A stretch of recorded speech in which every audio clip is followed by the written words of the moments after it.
চাকরিতে প্রবেশের বয়সসীমা বৃদ্ধির জন্য আজকে জাতীয় প্রেস ক্লাবের এই মানববন্ধন থেকে আমরা স্পষ্ট করে বলতে চাই, পূর্ব দিগন্তে সূর্য উদিত হয়ে পশ্চিম দিগন্তে সূর্য ডুবে যায়। আমাদের জীবনের সারা জীবনের স্বপ্ন সাধনা, প্রাথমিকে ভিত্তিবেদ, অষ্টম শ্রেণীতে ভিত্তিবেদ,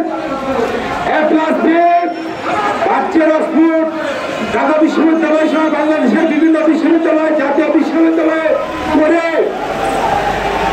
যারা শুধুমাত্র বয়স সীমার কারণে আজকে জীবনে তারা হতাশা সাগরে ভাসতেছে। আজকে যে রুনাজারি আহাজারি আমাদের জীবনের যে দুঃখ কষ্ট যন্ত্রণা লাঞ্ছনা অবহেলা, আর আমরা যে আমাদের যে কোথাও সম্মান আত্মসম্মানের চরম ঘাটতিতে পড়ে গিয়েছি। কিন্তু কেন সেই বিগত সরকারের সময়, স্বৈরাচারী সরকারের সময় আমরা দেখেছি তাদের ছাত্র সংগঠন সহ তারা সেই মন্ত্রী কোটা, এমপি কোটা, প্রধানমন্ত্রী কার্যালয় কোটা সহ বিভিন্ন কোটায় বাংলাদেশের চাকরিগুলো তারা নিয়ে গিয়েছে। সে আবেদনগণ প্রশ্নপত্র ফাঁস করে দিয়েছে। আমরা বেদা দিয়ে কোনো কিছুতে তুলে পারি নাই। আমি ইউনিভার্সিটির অবস্থায় আমার নামে নৌকর্ম মামলা দেওয়া হয়েছে নরসিংদীতে। তারপরে বিভিন্ন চাকরিতে সেই তদন্তের নামে যখন জানতে পেরেছে আমরা স্বৈরাচার সরকারের কল্পিত বাহক নই, আমরা সেই অবৈধ শাসক শোষকের বিরুদ্ধে আমরা কথা বলেছি। আমাদেরকে কোনো চাকরিতে আমাদের নামে বলা হয়েছে আমরা ভিন্ন মতাবলম্বী, তাই আমাদের চাকরি হয়নি।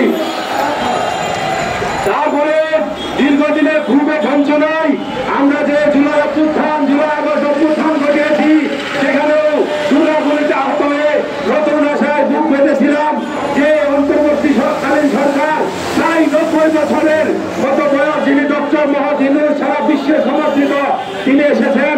তিনি এই যুব সমাজের, উচ্চ শিক্ষিত সমাজের হাহাকার অনুযায়ী শুনবেন, তাদের জীবন মান, তাদের যে জ্ঞান অভিজ্ঞতা দক্ষতা বয়সের যে একটা পরিপক্কতা এসেছে, তিনি সেটাকে কাজে লাগিবেন। কিন্তু দুঃখের সাথে বলতে হয়, তিনি আমাদেরকে, আমরা যখন আন্দোলন সংগ্রাম করলাম আমাদেরকে তিনি 32 দিয়েছেন, যদিও মূল কমিশন থেকে ছেলেদের জন্য 35 এবং মেয়েদের জন্য 37 সুপারিশ করা হয়েছিল। 32 করতে আপনাকে কে বলেছে? তাদের ভিত্তিতে আপনি 32 করেছেন।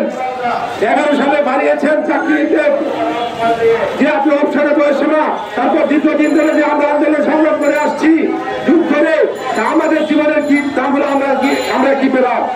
তাই আজকে আমাদের স্পষ্ট কথা, 86 বছরের ডক্টর ইউনূস যদি একাধিক মন্ত্রণালয় সহ রাষ্ট্র সহ আন্তর্জাতিক বিষয়ে এত জ্ঞান দক্ষতার পরিচয় দিতে পারেন, আমরা কেন 40, 35 কিংবা এই বয়সে আমাদের জীবন থেমে যাবে?